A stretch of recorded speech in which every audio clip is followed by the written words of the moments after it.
What's up? What's up? What's up, everybody? Happy Wednesday, Hump Day. I am here with another episode of Boss and Friends, and y'all know how this goes. These are people who I don't know. I ain't find them on the side of the road somewhere and call them a friend. But I have somebody with y'all today, and I think I've quoted Vince several times as being somebody who I allowed, whether he asked me or not, for permission to give me some feedback. But he gave it, and I'm so grateful that he gave it because it propelled me towards seeking understanding of self and kind of put me on the path that I was supposed to be on. And so everybody needs somebody in their community like that you allow to give you that good stuff. But before we get going with all of that, and I can go down a rabbit hole with all the things that Vince as a leader has done. This is Mr. Vincent Thomas. What's up, sir? Hey man, how you doing? I love the intro, man. I was out here vibing out. I was like, this needs to be a jam session. Let's keep this going. I figured, those free YouTube tunes that, with the bass in them, I downloaded all of them. But man, so thank you so much for just coming to hang out with me for a couple minutes. And, for the people who may not be familiar with you, and after today, they better get themselves familiar with who you are and what you got going on. Just share with people who you are, where you are in the world, and then we'll get rolling with this conversation. Oh man, well, I'm Vince Thomas. I reside in Atlanta, Georgia, and just have I'm really enjoying the season of life that I'm in, leading a growing church right in the heart of the city, the Outlet Community Church, as well as outside of church. I'm definitely enjoying doing some work in different sectors to be able to influence leaders, people making real-time decisions. That's a big thing for me. And then here recently, began doing some instructing on the collegiate level in areas of social change. So got a lot going on. The greatest of all those accomplishments is being married to the lovely Ashley. So if there's anything good that you all see from me, it's because I've had a great wife of over 10 years to bring out the best in me. So really enjoying this season of life, man. I absolutely love that. And there's something to be said about somebody that is always trying to earn points within the home. So shout out to earning points for all the spouses out there in the world. But Vince, you mentioned you're doing a whole bunch of stuff, and particularly not only leading a ministry, but also you're somebody who is super thoughtful about community work and not just, you having the four walls, but really extending yourself in this season. And just what are some of the things that you've really said, you know what, I'm not only going to do this, but I'm going to make sure those around me are doing these things, particularly over the last year. What are the things that are coming up as most important in your life? The biggest thing is for anybody who has a level of influence, it's important for you to provide clarity. And when you provide clarity of mission, clarity of goals, clarity of objectives, then you need to galvanize the influence that you have to meet those things. And so, in the world that we're living in the last 12 months, we've all kind of been thrust into a level of obscurity.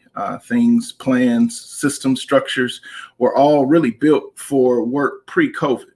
And I think that the last 12 to 14 months have really given us all an opportunity, whether we take advantage of it or not, is left to be seen. But we've all been given an opportunity to really revamp what we do to make a direct impact inside of the places that we have influence over. So for me, being a church inside of a community, the first question that you have to ask is, what do the people need?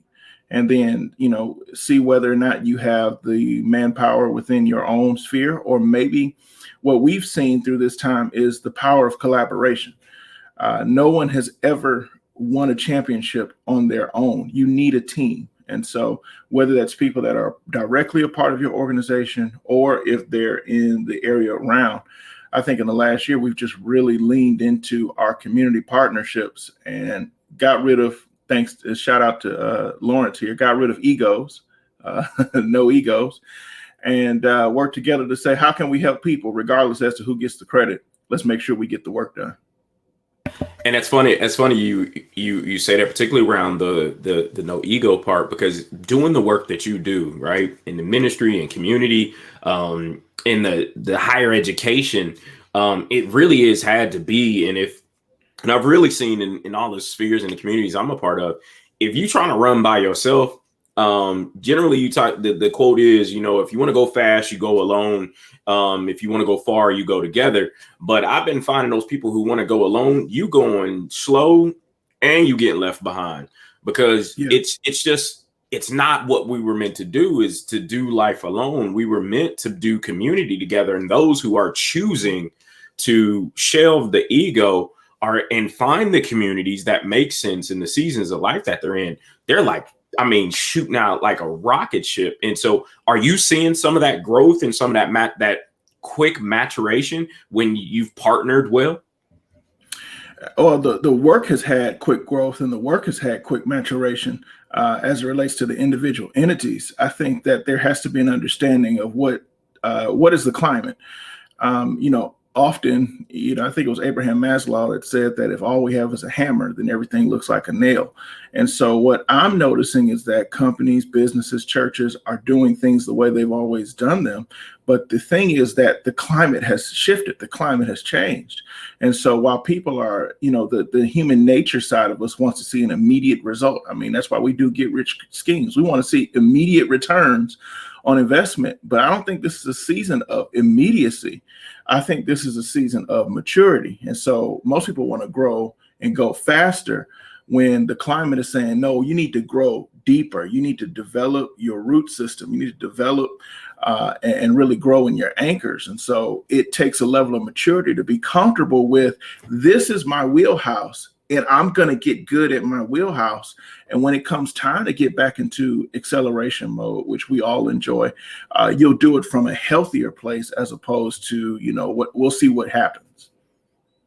Yeah, and I knew you was gonna come around to it, particularly the not only doing it, but doing it in a healthy way, right? Because there, we can get into the mode of continuing to do the things that have garnered success and all the rest of those things, but it wasn't healthy, and you're tired and you're beat down and you're singing that whole violin song, but you stacked the superlatives, right? You checked all the boxes, but you like, man, you like sleep for days on end because of it wasn't healthy for you, and your body's trying to recover and you're mentally, physically, emotionally trying to recover. How have you created that level of alignment to where you're conducting yourself in a healthy manner?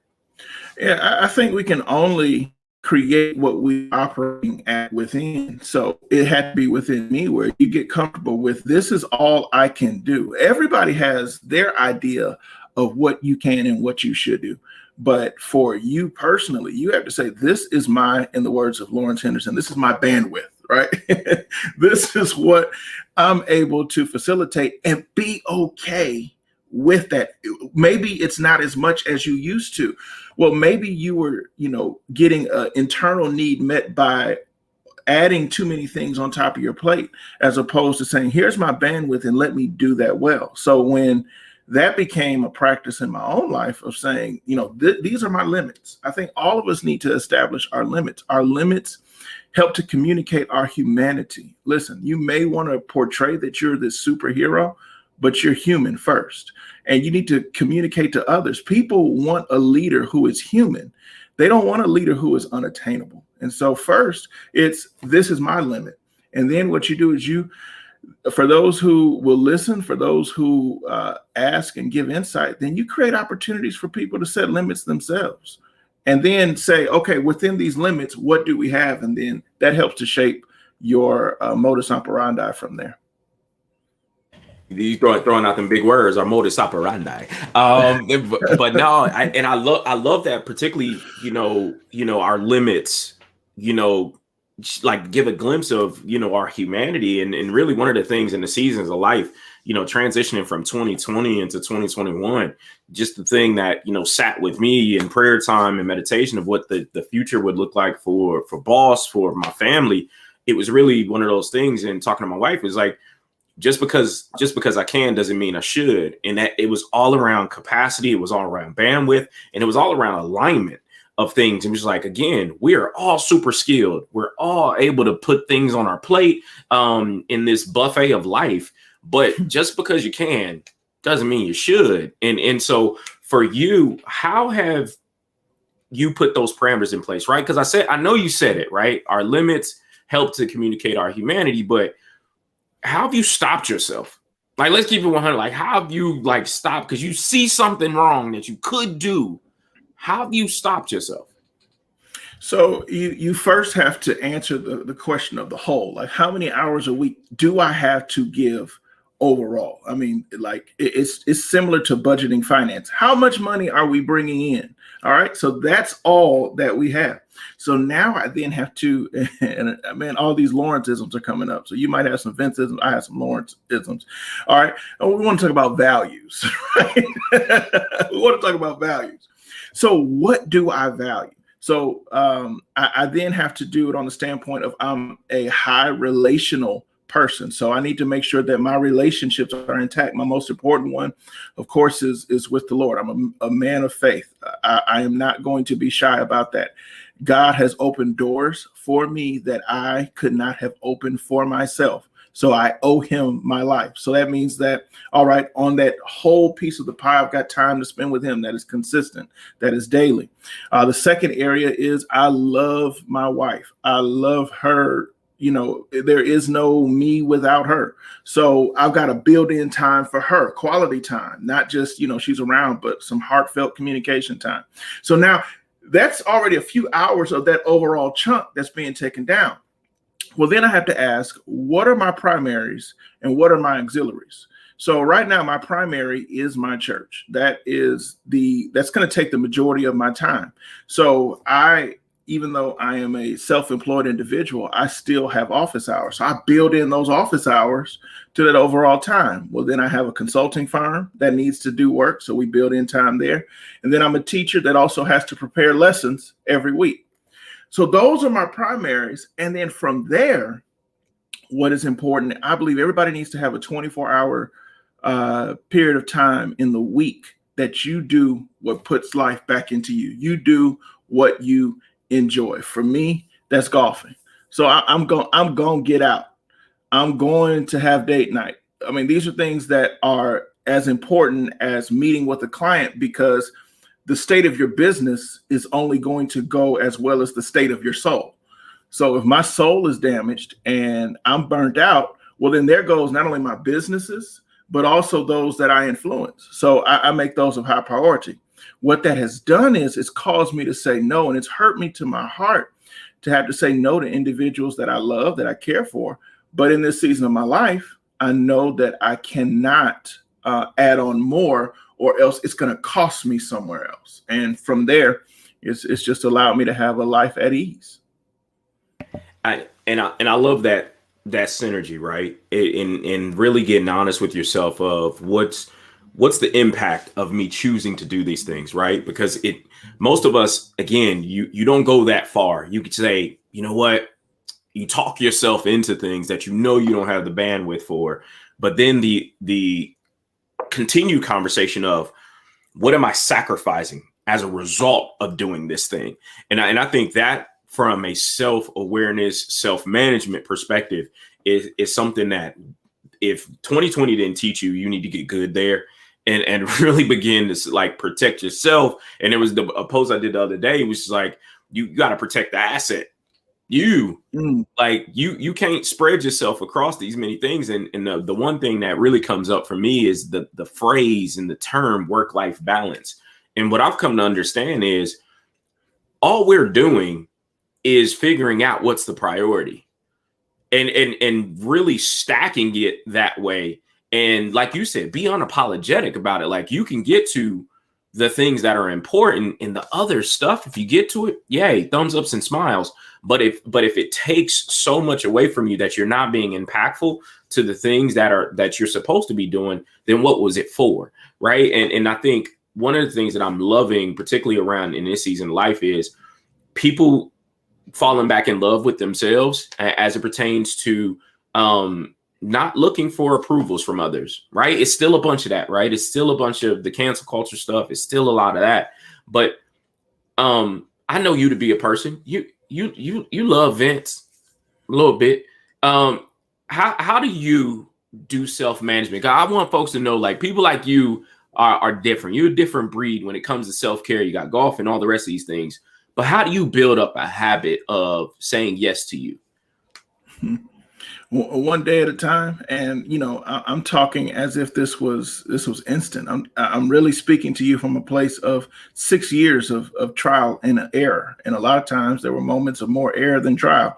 So you're talking of almost a decade of working at this, but it started from a place of, I can't go at the pace I've been going and expect myself, because here's my key word, and even when I train leaders, sustainability. The way I was going prior to choosing self was not sustainable for the long haul. This game of life is a marathon. So you got to understand that, most people, because of social media, because of the internal pressure we put on ourselves, we want this immediate return on investment. Well, you got to understand, you got to more so treat yourself like a coal miner. A coal investor will actually find a place where they will invest for coal and spend 70 years of losing money because they found a place they know in year 71 will bring a harvest that's going to set their legacy up for, till the end of time. You've got to be the same way when it comes to self-care. Like, even if this costs me in someone else's book, even if this costs me, certain opportunities, I am not going to kill myself for the sake of an opportunity that long-term will not set me up for the future. Because if you burn yourself out, you're going to miss the opportunity that will set you up for the rest of yourself. And for those who are watching who may ascribe to the Christian faith, it first says that, the first place that we go is understanding God's love for us. Understanding God's love for us helps you to have proper self-care for you. A person who doesn't understand how much God loves them refuses to take the measures of self-care for themselves, because they're striving for approval that they've already received by God, which is the first and foremost place. But the other part of that big deal is, I can't love someone else until I love me. So often we're trying to save everybody else, but really we're actually trying to get an internal and a subconscious need met by overachieving and overextending ourselves. And that's not love of them. That's actually still trying to serve us and achieve. So those are the kind of things that I think about in self-management. Remember, it's a journey. You're going to do well in some seasons. In some seasons, in some days, and some weeks, you might not. I mean, even in the last 2 months, I went a time where I worked 17 days straight. But there were alarms going off saying that this is not right. This is like, hey, you can do this, but let this be the exception. Let this not be the norm. And I do want to say this. Let's go back 12 months ago, because I'm noticing an alarming trend right now. We are losing all of the innovation that we were forced into due to COVID because of the sense of normalcy showing back up.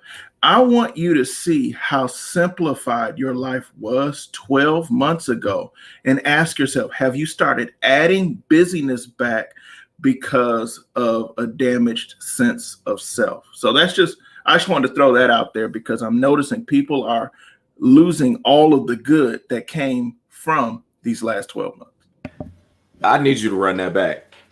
I need you to run that back, because you can't just lay stuff out there like that and just like reel that one back in, particularly around, we went to how our lives were simplified, but now we trying to add the busy back.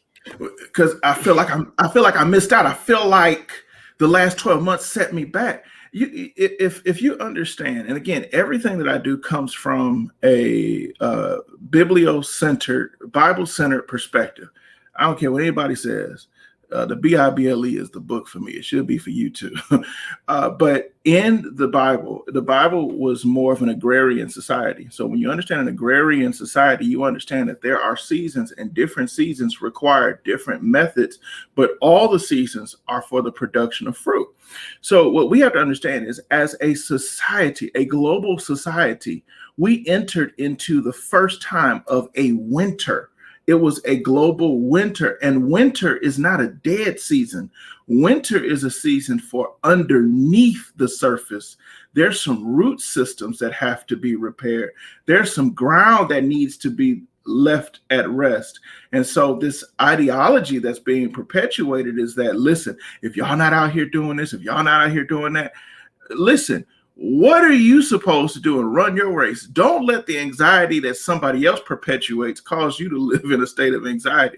So we're coming out of winter into what is beginning to be a spring. So things are unthawing. So while things unthaw, don't be in a rush to jump into summer, because you'll miss the lessons of the spring. So I think it's just becoming comfortable with, being Five Guys instead of being Walmart. Listen, if all you make is burgers, fries, and an occasional hot dog, be comfortable with your burgers, fries, and occasional hot dog. Because, I'm in a particular society now where with church, there are churches everywhere. And in a major city like Atlanta, there are major churches that are in Atlanta and are coming to Atlanta. That's just the state of Atlanta. So if you're in the business world, you understand in your field, there is somebody who does what you do.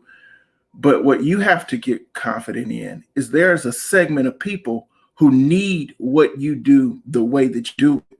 And those people are enough for what you're supposed to be doing.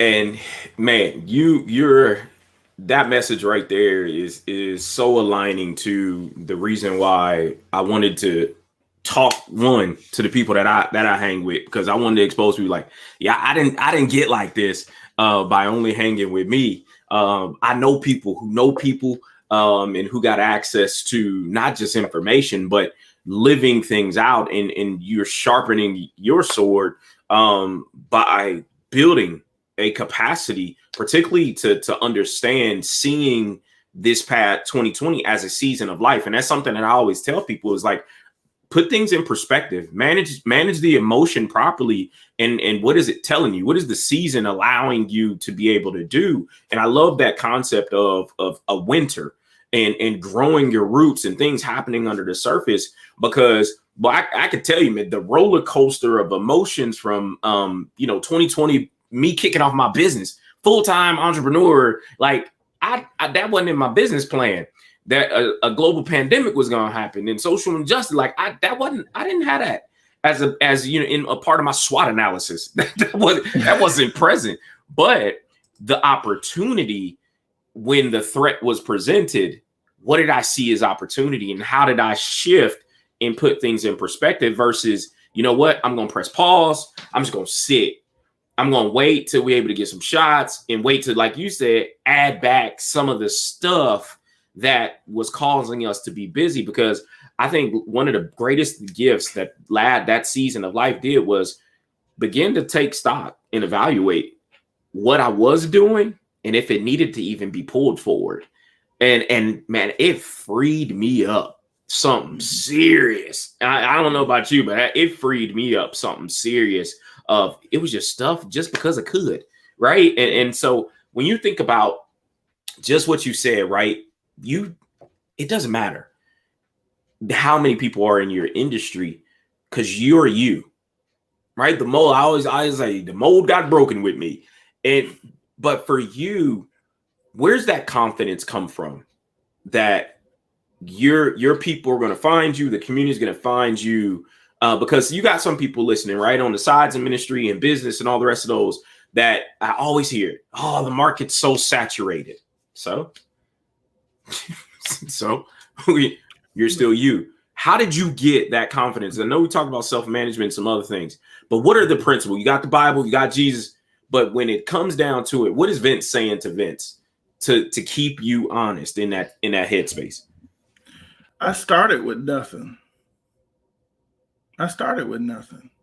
So nothing doesn't scare me. Nothing gives me an opportunity to come back even better with more wisdom and experience. And so, we can't shy away from our story. We can't shy away from the adversity that we had to go head on and face courageously. And so those victories prior to today give you the confidence to know that if I started with nothing and God was able to build it to something, then if it goes back to nothing, the same God's able to rebuild it back again. And that's in every facet of my life, every facet of business. You have to remember, you are worse off than you are right now. I mean, I don't know you. I don't know your story. I know it's a powerful story. I know it's a wonderful story. But what I do know is that you could think to a time where you didn't have all this technology, you didn't have all that experience. If you started from nothing before, it shouldn't scare you to maybe have to restart again. And so that's where the confidence comes from. I realize it's not me that's doing this. It's really up to me obeying and getting out of the way. And so I actually love who I have become through the midst of what we've all experienced in 2020. It's given me a different cut to, because if you don't live life this way, you will accept things that aren't meant for you. And you will also allow life to become status quo, because that's where we're all drifting. We're all drifting toward the minimum amount required. That's average, minimum amount required. And you could be okay with a life that's a minimum amount required, or you can say, I'm actually hustling for people that I don't know yet. I'm hustling for a family that's not even on this earth yet. So it's bigger than me. And I think where anybody listening, your story is bigger than you. And so when you realize that this isn't just for me, I mean, of course, I'm going to enjoy the benefits of hard work and the grace of God in the process. But at the end of the day, there are people, like, I think about, I'm so fueled by a vision for our community, a vision for what we can be. I'm fueled by the fact that, you know, we have history to give us a way to point ourselves toward the future, because there are so many things going on in our society right now that we've got to push back on and we can't be silent about. So I guess it's purpose that gives you the confidence to know that, you know what, we're just going to keep going forward, and whoever shows up will show up. I'll be honest, it hasn't been tough. And as you said before, Lawrence, there was you experienced all the emotions, and I want to encourage anyone, if you haven't grieved your post-COVID plans, you need to start the process of grieving your pre-COVID plans. Rather, you plan things pre-COVID. You need to grieve those plans, because you're not going to do things the way that you thought pre-COVID. So once you grieve those plans, you then come to a place of understanding significance. And that question to me came in really in just for transparency, in our ministry, we had hit a real tough point not too long ago. People were tired of online. Your engagement was really at a 12-month low.